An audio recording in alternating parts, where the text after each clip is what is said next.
कोई टेंशन नहीं है।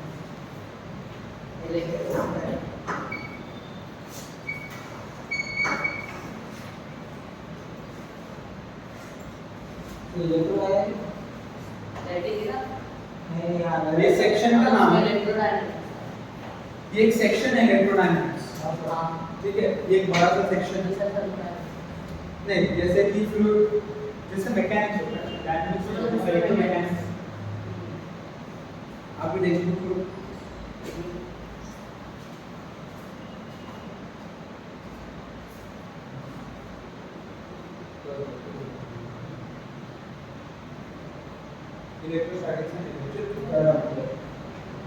चलो इलेक्ट्रोडायनेमिक्स, ठीक है। हम आज आपके टेक्स्ट बुक का चैप्टर नंबर 8 इलेक्ट्रोस्टैटिक्स की शुरुआत करेंगे। देखो इलेक्ट्रोस्टैटिक्स शुरू करने के पहले आपको थोड़ा बेसिक नॉलेज होना चाहिए। आपके बुक में भी बहुत ही एब्रप्टली स्टार्ट किया है, डायरेक्टली स्टार्ट कर दिया। थोड़ा बेस कवर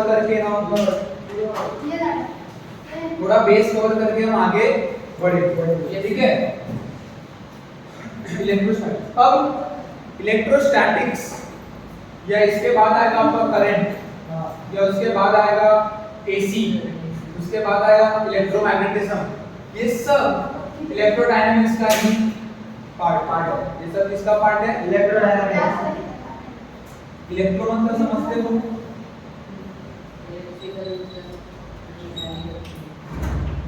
इलेक्ट्रो मतलब चार्ज, इलेक्ट्रो मतलब चार्ज। देखो अब ये जो पूरा सेक्शन है, ये आपके बुक का सेकंड लास्ट सेक्शन है। मतलब आपके बुक में ऐसे तो 3 सेक्शन दिए हैं, उन्होंने इलेक्ट्रोस्टैटिक्स एंड करंट एक दिया है, बाकी को मैग्नेटिज्म बोला है, और लास्ट में आपका मॉडर्न फिजिक्स है। पर मेजरली हम उसको भी कंबाइन करके सबको इलेक्ट्रोडायनेमिक्स में ले सकते हो, और ये बोल सकते हैं कि इसके बाद कल एक मॉडर्न फिजिक्स आपका रह जाएगा, और इसमें लगभग हम 1.5 से 2 महीना देने वाले हैं। अगला सारा चैप्टर लास्ट 3 छोड़ इसी या इसी से रिलेटेड होने वाला है। देखो अभी तक आप क्या क्या पढ़ चुके हो? अभी रिसेंटली आपने वेव पढ़ा, वेव पढ़ा, आपने वेव में लाइट को पढ़ा, हां सर, वेव ऑप्टिक्स में, और आपने साउंड को पढ़ा, हां सर, सुपरपोजिशन ऑफ वेव्स।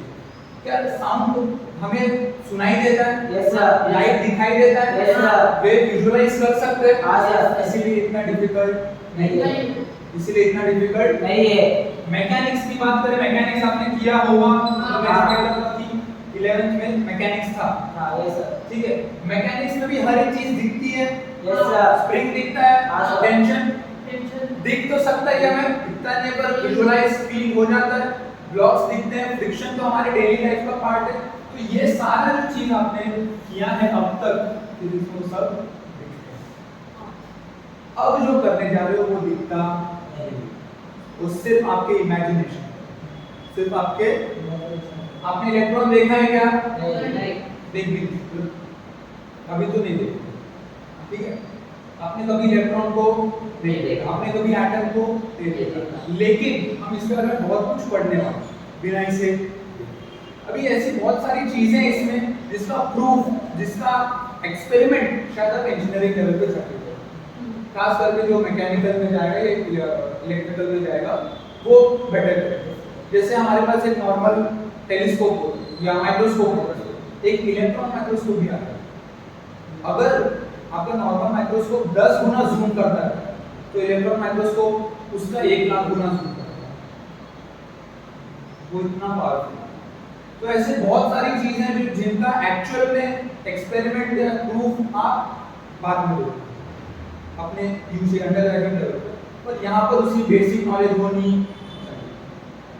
और उसको समझने के लिए पहले थोड़ा सा डिस्कशन चार्ट पर करेंगे, जो शायद सब आपने पहले कहीं ना कहीं सुना होगा या देखा होगा, या आपको पता होना चाहिए। नहीं पता है तो मैं अभी रिवाइज करा दूंगा।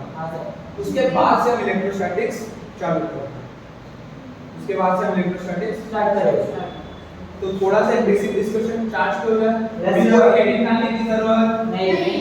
हेडिंग मत डालो, डालना है तो ऐसा डालो कि इलेक्ट्रोस्टैटिक्स अभी चालू नहीं किया है हमने, बट थोड़ा सा इलेक्ट्रॉन या चार्ज के बारे में इंट्रोडक्शन दे, ठीक है।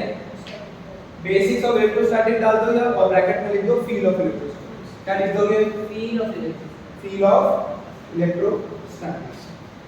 ठीक है, चलो सबसे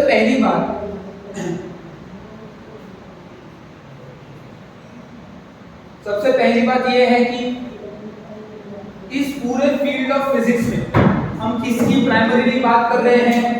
चार्ज। किसकी प्राइमरीली बात कर रहे हैं? चार्ज की। Study of charge. Study of charge. हम पूरे मैकेनिक्स में क्या करेंगे? Study of charge. इस पार्ट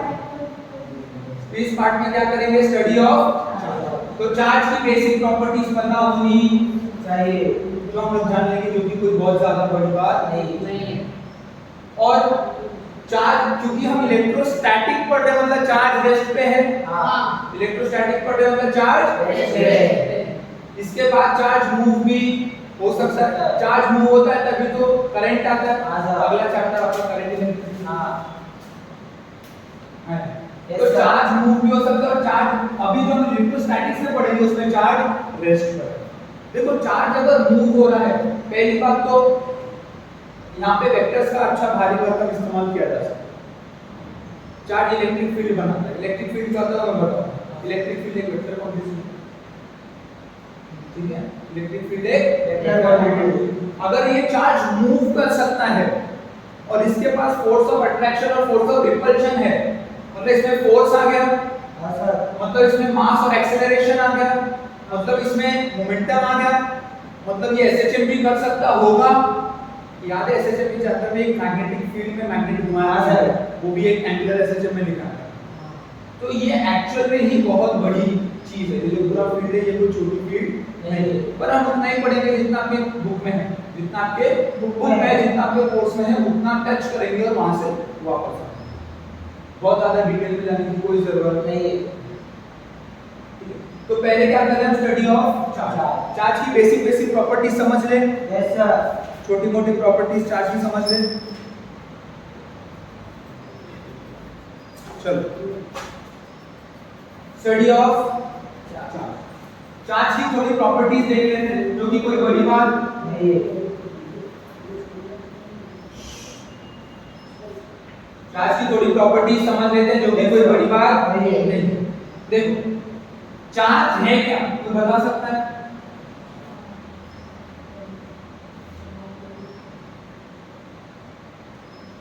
देखो चार्ज एक आसान शब्दों में बोलूं तो मेजरेबल प्रॉपर्टी है किसी भी ऑब्जेक्ट का।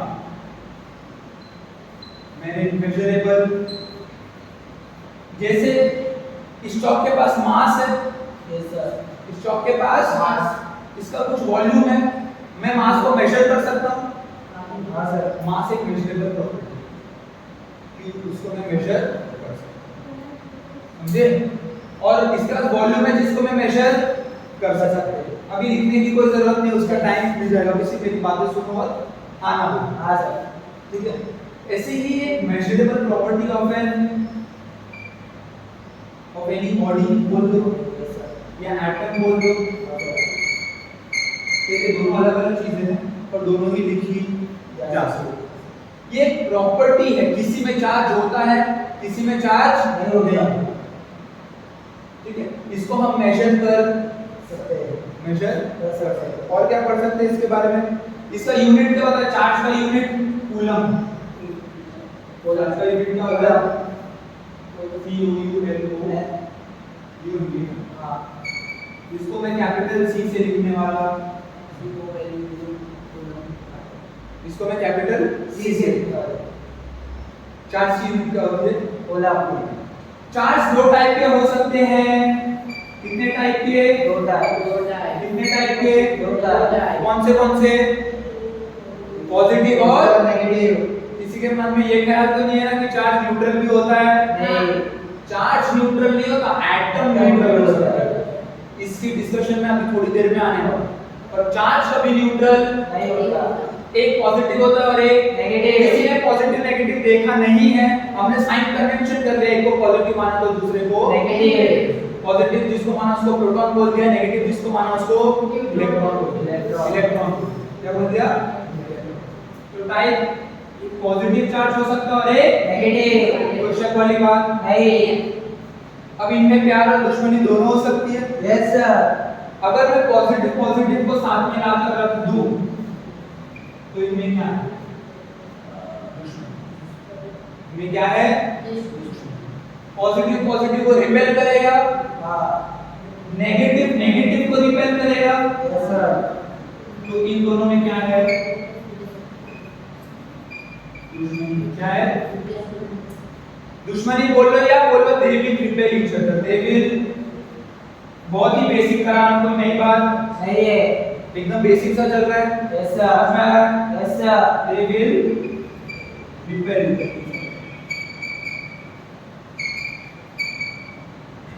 अब पॉजिटिव नेगेटिव को लेके आया साथ में तो प्यार। प्यार। Because they will attract each other. They will attract each other.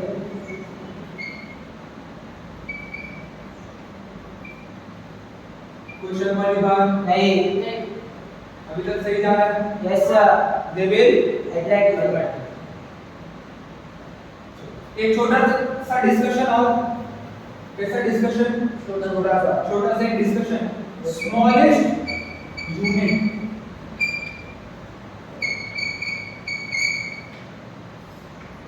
Smallest unit. Unit. Smallest unit क्या होता है किसी भी चार्ज का? चार्ज जीरो कब से होने लगा? माइनस प्लस माइनस ई। हाँ सर। ई मतलब इलेक्ट्रॉन। इलेक्ट्रॉन मान ले। Yes sir. जब मैं Me लिखूंगा मतलब मास ऑफ इलेक्ट्रॉन। जब मैं E लिखा मतलब चार्ज ऑफ इलेक्ट्रॉन। क्या ये सबसे छोटी यूनिट है? Yes sir. मैं एक इलेक्ट्रॉन से छोटा सा चार्ज आपको दे नहीं सकता। ये मिनिमम यूनिट है। कोई बोलेगा कि मैं आपको आधा इलेक्ट्रॉन दे दूं तो वो संभव नहीं। कोई आधा इलेक्ट्रॉन किसी को दे नहीं सकता। कोई आधा इलेक्ट्रॉन दे नहीं सकता। कोई 10.5 इलेक्ट्रॉन भी आपको दे नहीं सकता। या तो 10 देगा या तो 1 देगा या तो 2 देगा या तो 3 देगा। Yes sir. और जो कम से कम होगा उसको एक तो देना चाहिए। पड़ेगा। एक तो देना पड़ेगा। उससे छोटा दे नहीं सकता।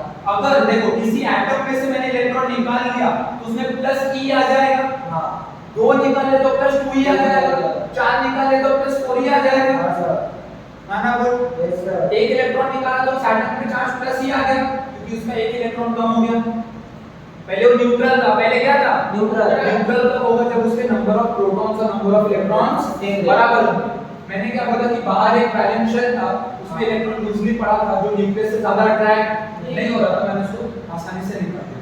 अब इस एटम पे क्या प्लस ही आ गया है? हाँ। 2 निकालो तो प्लस 2 ही आएगा। हाँ। 3 निकालो तो प्लस 3 ही आएगा। Yes sir. और कभी प्लस 3.5 नहीं आएगा। नहीं। वो पॉसिबल ये प्रॉपर्टी उसको भी मैं आऊंगा, पर इतना समझ लो कि स्मॉलेस्ट यूनिट प्लस माइनस ई होता है। कोई शक वाली बात नहीं। ई क्या है? Charge of electron. इसका क्या चार्ज ऑफ इलेक्ट्रॉन क्या होता है? 1.6 into 10 raised to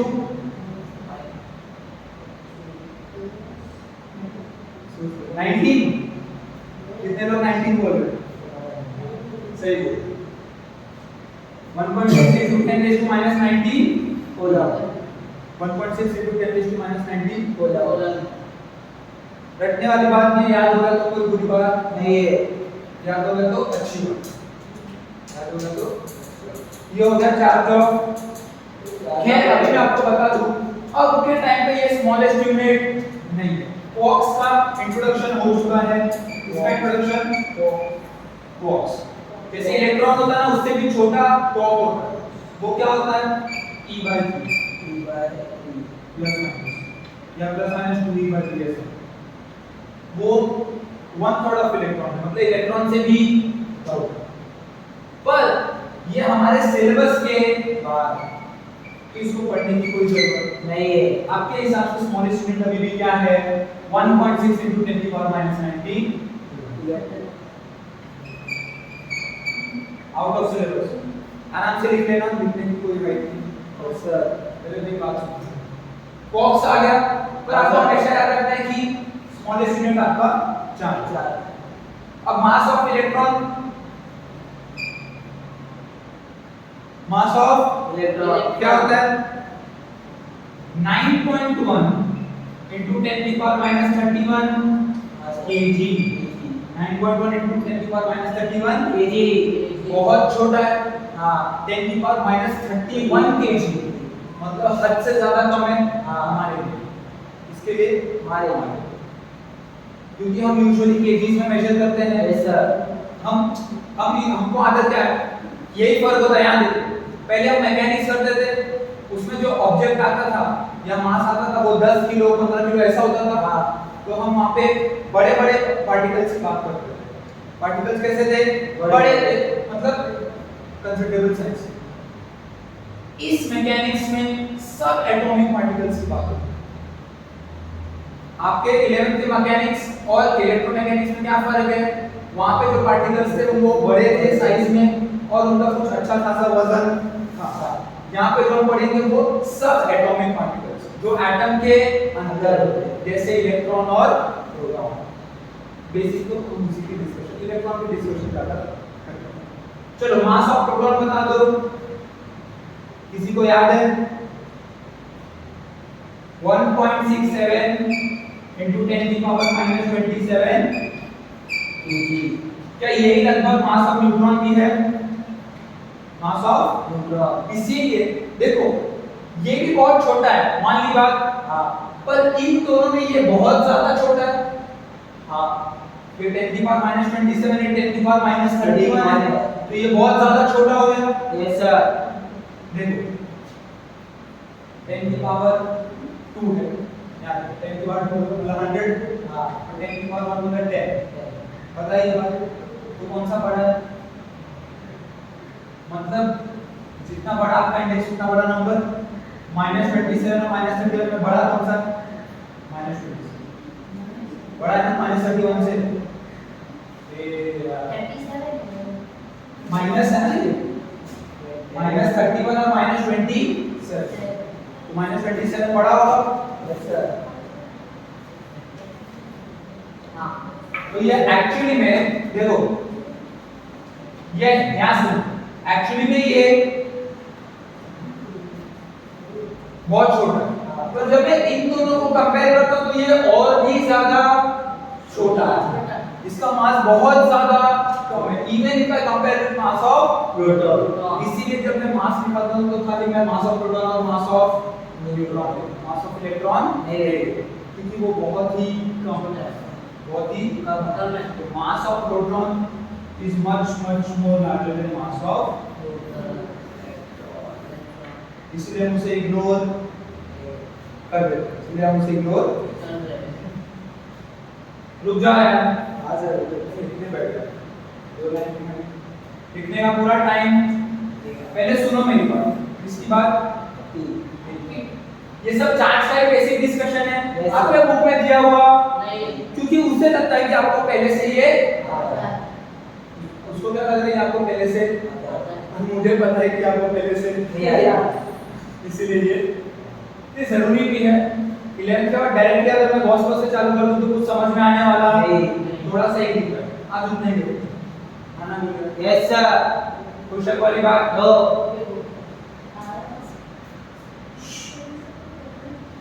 चलो अब हम पढ़ेंगे quantization of charge. Quantization of charge करने वाली कोई बात नहीं। एक एटम ले लिया, यस सर, दूसरा एटम ले लिया, हां थोड़ा शेड मार दो आ जाओ।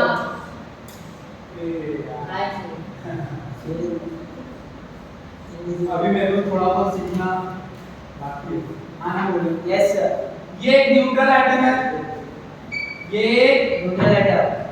कैसा एटम है? न्यूट्रल। कैसा एटम है? Neutral.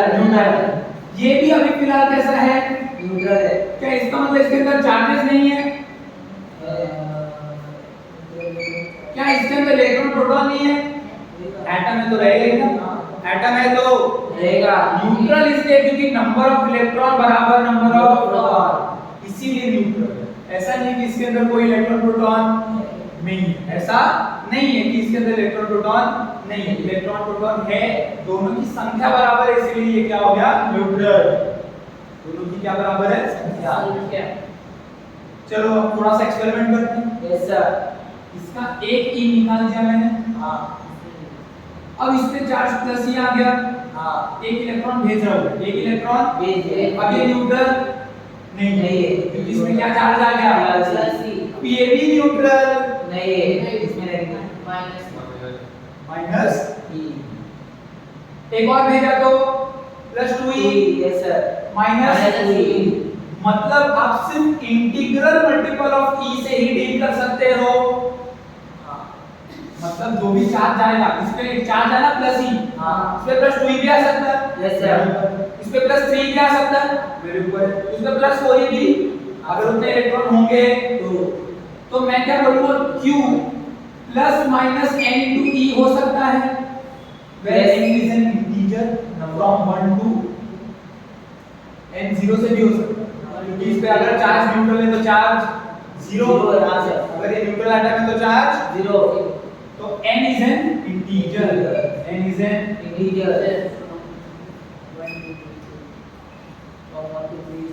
n is an integer electron निकाले तो प्लस माइनस इससे इसका एक इलेक्ट्रॉन चला गया ना, इससे एक नेगेटिव चला गया तो इसका पॉजिटिव ज्यादा हो गया ना। पहले नंबर ऑफ प्रोटॉन्स और नंबर ऑफ इलेक्ट्रॉन्स बराबर होंगे, अब एक इलेक्ट्रॉन चला गया तो देखा जाए तो प्रोटॉन की संख्या बढ़ गई, मतलब मैं इलेक्ट्रॉन कम करूंगा तो प्रोटॉन की संख्या बढ़ गई तो प्लस आ गया। इलेक्ट्रॉन इसको दिया तो इसकी इलेक्ट्रॉन की संख्या बढ़ गई, इलेक्ट्रॉन की संख्या बढ़ गई तो मैं इसको माइनस न्यूट्रल एटम होगा अगर संख्या ऑफ प्रोटॉन और संख्या ऑफ इलेक्ट्रॉन बराबर हो गया दोनों ने एक दूसरे को काट दिया, ठीक है। तो n is an integer, इसी प्रॉपर्टी को मैं क्वांटाइजेशन ऑफ चार्ज बोलता हूं। क्या बोलता हूं? Quantization of charge. यहां पे क्वांटा का मतलब पैकेट्स होता है, क्वांटा का मतलब पैकेट्स, मतलब सिर्फ इंटीग्रल मल्टीपल ऑफ चार्ज में ही डील करेंगे। 3.5 इलेक्ट्रॉन को देने वाला नहीं, वो संभव नहीं है क्योंकि सबसे छोटा यूनिट ही 1 है। इसी का मल्टीपल चलेगा और इसी का मल्टीपल, ये इसी चीज को बोला जाता है क्वांटाइजेशन ऑफ, सिर्फ एक नाम है, सिर्फ क्या है नाम, कोई डरने वाली बात नहीं है। Quantization of charge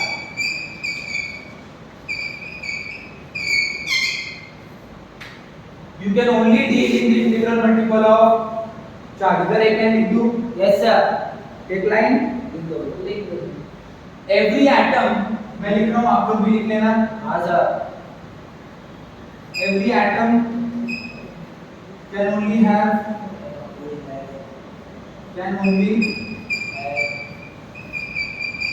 integral multiple of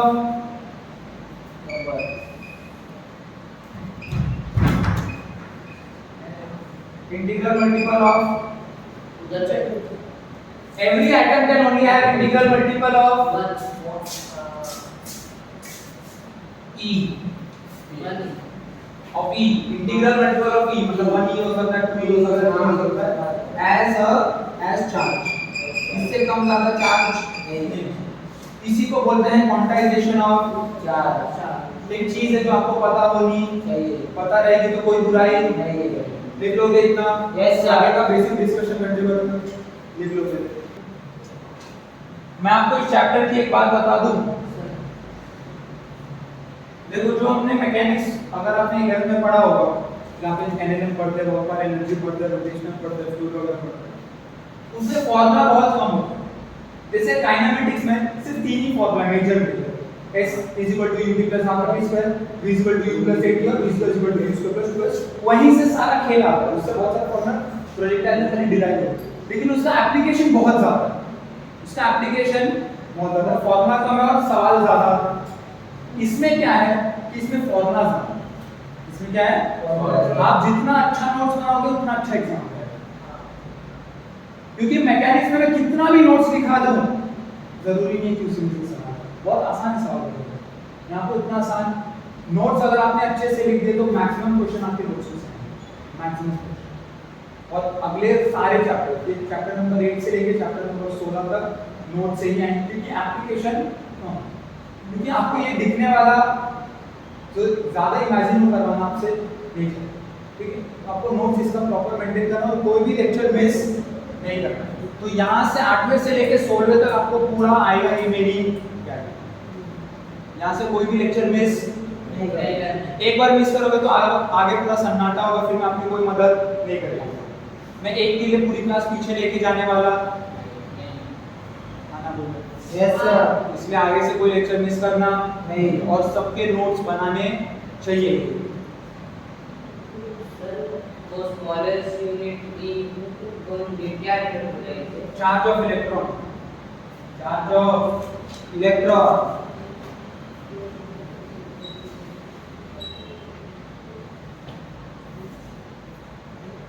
एक छोटा सा सवाल पूछता हूँ आपसे। कैसा सवाल? छोटा सा। आसान सा। एक अटेम्प्ट लगा, नहीं आया तो कोई बात नहीं। अटेम्प्ट लगाना कोई बुरी बात। अच्छी बात। ये कोई तो एक आइसोलेटेड सिस्टम है। हाँ। कैसा सिस्टम है? Isolated। इसकी बात हम थर्मो में ना ये मैटर एक्सचेंज करेगा ना एनर्जी। ये आइसोलेटेड है। क्या है? Isolated। ना मैटर एक्सचेंज करेगा ना इसके अंदर की कोई एनर्जी बाहर आएगी, ना बाहर की कोई एनर्जी, ना अंदर का कोई मैटर बाहर आएगा। मैटर मतलब मास, पार्टिकल, कोई एक्सचेंज होने वाला नहीं। एक आइसोलेटेड सिस्टम में ये आइसोलेटेड सिस्टम हो गया। इसमें मैंने क्या किया, 3 एटम्स रख दिए, ए बी और सी। तीन बॉडीज रख दिए, 3। इस पे चार्ज था +2 कूलम। उस पे चार्ज क्या था? +2 कूलम। इस पे चार्ज था +3 कूलम और इस पे चार्ज था -1 कूलम। -1। अब मैंने कुछ तो कहीं का इलेक्ट्रॉन कहाँ किया, कुछ तो चेंजेस किए जो आपको पता नहीं है। आपको मैंने बोला ये इनिशियल स्टेट है आइसोलेटेड सिस्टम का। ये क्या है? Initial state. बेसिक सा एकदम प्रश्न है, 2 सेकंड का जवाब है। सुन, इनिशियल स्टेट है, आइसोलेटेड सिस्टम है और 3 बॉडीज हैं। तीनों की चार्ज मैंने दे दी और मैंने अंदर क्या किया वो आपको पता नहीं। और मैं बोला कि चलो भैया ये मेरा एक फाइनल स्टेट आ गया। क्या आ गया? अगेन एबीसी तो है ही, Yes, और उसका चार्ज अब चेंज हो चुका है। ए का जो नया चार्ज है वो +1 है, -2 है। इसका क्या है? +1 है और -2।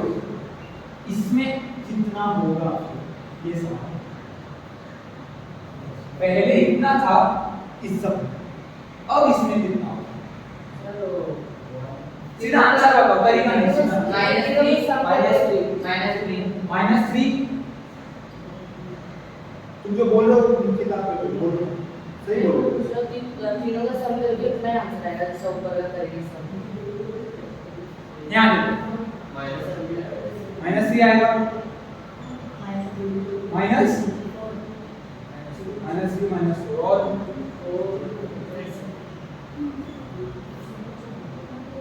क्या आएगा इसका आंसर?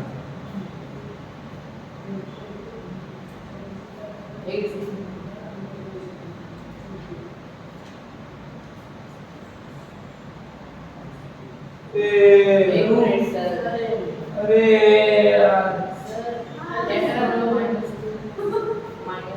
अरे हाँ करो, जल्दी करो। ये बेसिक 3 नंबर ऐड क्यों रहा है?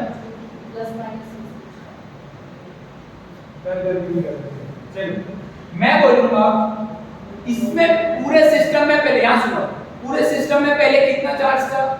+2 +3 +5 -1।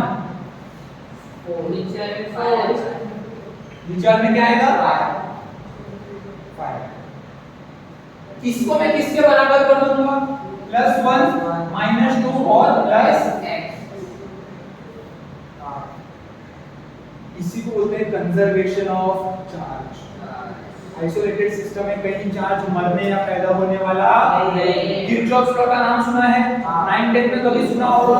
एक जंक्शन पे जितना करंट आता है उतना ही जाता है। वो जंक्शन कोई नया चार्ज पैदा, कोई चार्ज को मार नहीं देता। Charge can neither be created nor destroyed. अगर किसी में चार्ज आना है तो उसका एकमात्र तरीका है कहीं से निकाल के कहीं को देना। कभी किसी में चार्ज नहीं तो किसी में चार्ज आएगा उसका एक ही तरीका है कि चार्ज निकालो कहीं से तो उसमें एक चार्ज आ गया पॉजिटिव, दो कहीं पे तो उसमें नेगेटिव चार्ज। आप बना बिगाड़ नहीं सकते, इसको मैं बोलता हूँ conservation of charge. Conservation of charge, charges conserve हो जाते हैं। कंजर्वेशन ऑफ, आना बोलिया, यस सर, आना बोलिया, क्या हो गया? ये पूरा कैसा है? चार्जेस कंजर्व करने हैं। यहाँ पे टोटल चार्ज कितना है? 2 3 5 माइनस 1 4। हाँ यहाँ पे कितना है? 2 माइनस 1 माइनस 1 प्लस x। ये दोनों बराबर होने हैं सही है, क्योंकि कोई चार्ज मार नहीं रहा है, ना ही मार सकता है, ना ही कोई चार्ज पैदा होने वाला है। भाई सिस्टम आइसोलेटेड है, दोनों वही सिस्टम की बात हो रही है। हो सकता है इसका चार्ज कम ज्यादा हुआ हो, इसमें एडजस्ट हुआ हो, लेकिन चार्ज कम नहीं। तो मैंने दोनों का ही सम को बराबर कर दिया। यहाँ पे 3 2 5 माइनस 1 कितना आ गया? सॉरी 3 2 5 माइनस 1 4 आ गया। यहाँ पे क्या आ गया? Minus plus 2 minus 1 minus one, x क्या आ गया? 5 x क्या आ गया? एक्सेलेंट। देखो 5 रखोगे, 5 माइनस 2 3 3 1 4। यहाँ पे 3 2 5 माइनस 1, तो आपको खुद ही समझ जाना चाहिए। ठीक है, कोई बात नहीं। एक्स ना तो x से आ गया, इसको मैं क्या बोलता हूँ? Conservation of charge. इसको क्या बोलता हूँ? Conservation of. कंजर्वेशन ऑफ यही हम किरचॉफ लॉ में अच्छे से पढ़ते हैं। कहाँ पे? Kirchhoff law.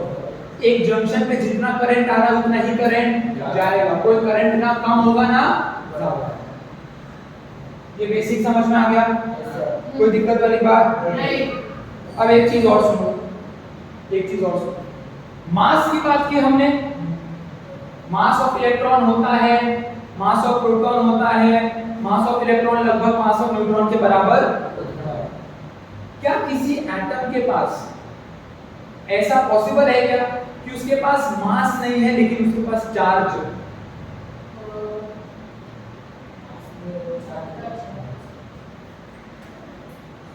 कॉन्फिडेंटली आना बोलो। नो सर, एक एटम है मेरे पास, क्या है? एटम है, उसमें मैं बोल रहा हूँ मास नहीं, उसका मासलेस एटम है। क्या उसके पास चार्ज हो सकता है? नहीं हो सकता। चार्ज नहीं हो सकता, बिना मास के कोई भी चार्ज एग्जिस्ट नहीं होता, अब मैं बोल रहा हूँ एक एटम है जिसके पास मास है, उसके पास चार्ज नहीं है, ये हो सकता है? नहीं, मास के बिना भी चार्ज, मेरा कौन सा चार्ज है? मेरा तो मास है, हाँ, मेरा कोई चार्ज। नहीं। मास हो तो चार्ज होना जरूरी, लेकिन चार्ज है तो मास क्योंकि चार्ज एग्जिस्ट क्या करेगा? किसी मास पे तो एग्जिस्ट करेगा। हवा में घूमने वाला नहीं है, खाना बोलिया यस सर, नहीं समझे? नहीं समझे? वैक्यूम में वो ट्रैवल कर सकते हैं, पर ट्रैवल करके कहीं जाएंगे ना, हाँ, हवा में घूमने वाले नहीं है, ठीक है। मैंने एक ही लाइन बहुत ही आसान शब्दों में बोली, no mass equal to no charge. अगर किसी एटम के पास मास नहीं है तो उसके पास चार्ज भी नहीं होगा, हो सकता है कि मास हो लेकिन चार्ज ना हो, ये पॉसिबल है। ऐसे बहुत सारे मास है लेकिन चार्ज, लेकिन अगर उसका चार्ज है तो मास होना तो कंपलसरी। चार्ज हवा में तो घूमने वाला नहीं है, क्या हवा में भी पार्टिकल्स होते हैं, उसकी बात नहीं। समझिए? Yes sir, no mass equal to no charge, मतलब चार्ज के पास मास है, चार्ज के पास क्या है? इसीलिए इंटरेस्टिंग है। इसके पास मास है तो मास से बहुत सारी चीजें ओरिजिनेट हो जाती है। फोर्स जरा सा हिला दे तो मोमेंटम आ जाता है, थोड़ा सा आगे पीछे कर दिया तो एसएचएम आ जाता है, थोड़ा सा ऊपर नीचे कर दिया तो ऑसिलेशन आ जाता है। ये सब इसकी वजह से हो रहा है। इसीलिए ये आपने जो 11 में पढ़ा वो तो खाली काइनेमेटिक्स खाली पढ़ा, आपने रोटेशनल वगैरह डायनामिक्स पढ़ा, मैकेनिक्स पढ़ा। ये मैकेनिक्स के साथ साथ इलेक्ट्रॉन के भी कॉन्सेप्ट्स आते हैं। मैकेनिक्स तो हो ही रहा है, फोर्स अभी भी लग रहा है, वेक्टर लग रहा है, लेकिन अब इलेक्ट्रॉन और उसकी भी खुद की कुछ। पर कोई डरने वाली बात नहीं है, कोई भी डरने वाली बात नहीं है, एक इंटरेस्टिंग बात बताऊं क्या?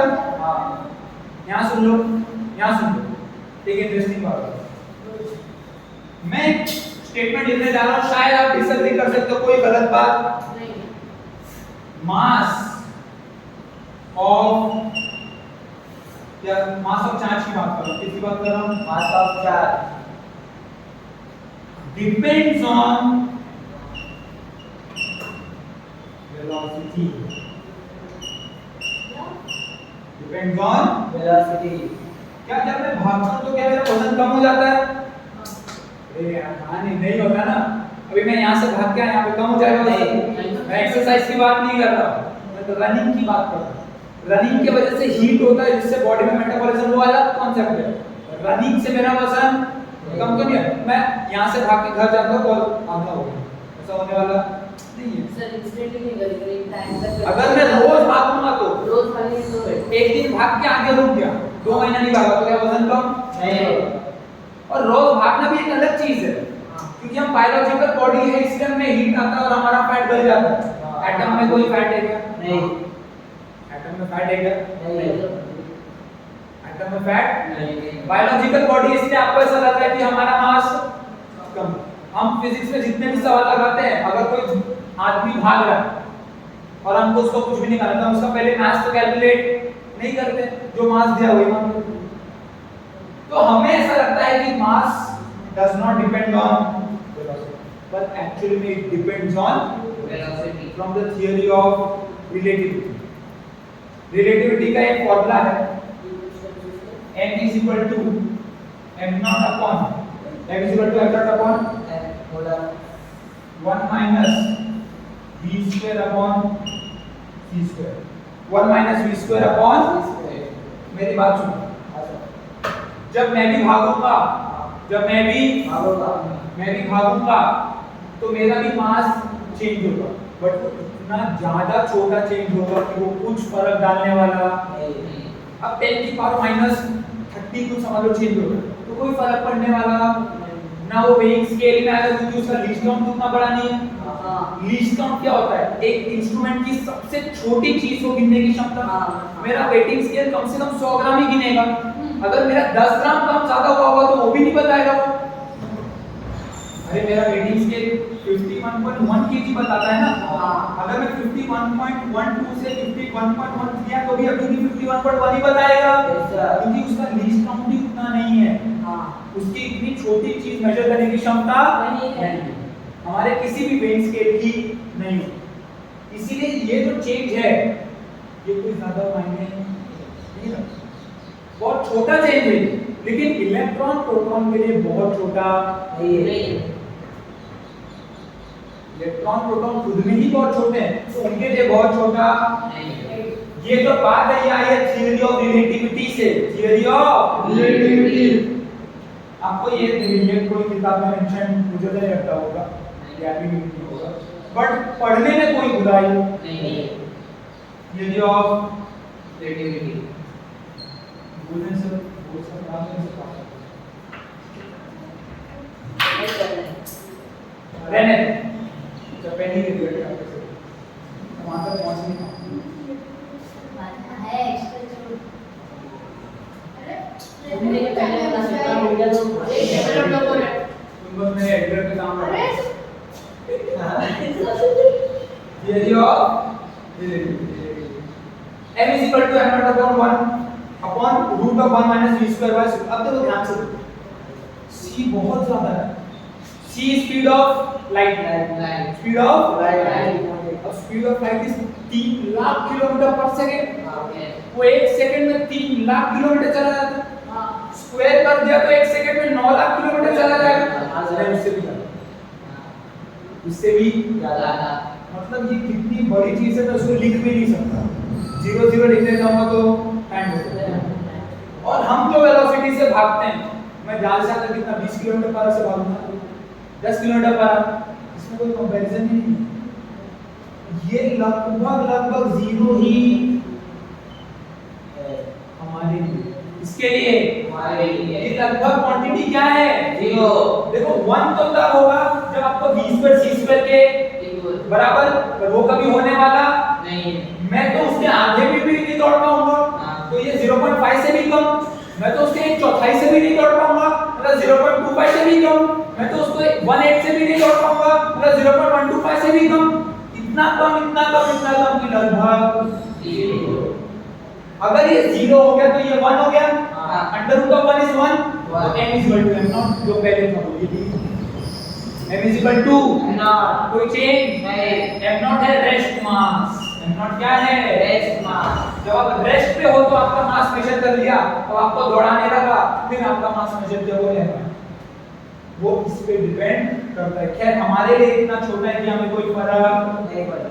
लेकिन इलेक्ट्रॉन प्रोटॉन को फर्क पड़ेगा क्योंकि वो जोर से भागता है कैसे भागता है जोर से बहुत जोर से एक्सरेज कैसे आती है मेटल प्लेट पे जोर से इलेक्ट्रॉन को तोड़ते हैं बमबार्ड करते हैं जोर से इतना जोर से कि आप इमेजिन नहीं कर सकते और वहां से एक्सरेज निकलते हैं वहां से क्या निकलते हैं एक्सरेज ये कैसे होता है जनरेटर से वैन डी ग्राफ जनरेटर जो इस चैप्टर का आखिरी कॉन्सेप्ट है छोटे से आपने किताब में दिया अच्छे से समझा के छोड़ वो electron accelerator electron accelerator. Electron को इतने जोर से बमबार्ड करता है जिसकी आप इमेजिनेशन वो c² के बराबर तो नहीं है लेकिन इसके कंपैरेबल जरूर हो जाता है आप इससे कंपेयर कर सकते हैं हमारी स्पीड इससे कंपेयर नहीं कर सकते कोई मतलब नहीं है पर इसकी स्पीड को कंपेयर किया जा अगर बराबर नहीं होगा कम से कम 10वां हिस्सा तो होगा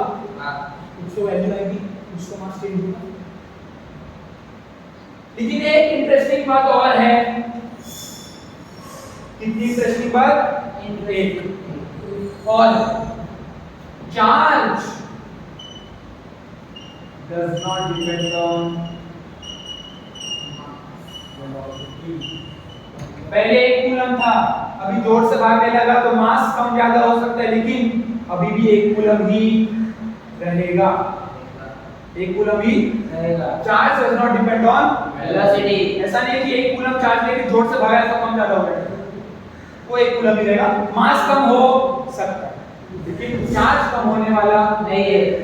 ये बेसिक आपने पढ़ा क्या पढ़ा है बेसिक मतलब जो मास को जो चार्ज रहेगा वेलोसिटी पे डिपेंड होता है मास नहीं जो चार्ज है जो इलेक्ट्रॉन को फेंक रहे हो या मल्टीपल इलेक्ट्रॉन को फेंक रहे हो उनके चार्ज में कोई कमी नहीं उनके मास कम ज्यादा हो सकते हैं ठीक है मास कम ज्यादा ये आपका इलेक्ट्रोडायनामिक्स का बेसिक इंट्रोडक्शन था कैसे इंट्रोडक्शन था अब मैं इलेक्ट्रोस्टैटिक के बेसिक इंट्रोडक्शन पे आ जाता हूं आपने हेडिंग इलेक्ट्रोस्टैटिक डाला इसमें कोई गलत बात नहीं। अब हम चैप्टर की शुरुआत करेंगे अभी भी 12 से शुरू नहीं करेंगे थोड़ा सा और बेसिक कूलम्स लॉ क्या होता है बताना रहेगा इलेक्ट्रिक फील्ड क्या होता है इलेक्ट्रिक फील्ड ऑफ लाइंस क्या होता है और charge density linear charge density वगैरह क्या होता है वो सब चीजें मैं आपको बता दूं शुरू हां सर कोई गलत बात नहीं। उतार लोगे इतना हां इतना बोर्ड पे लिखा उतार लोगे यस सर। उतार लो ज्यादा नहीं लिखा ओके सर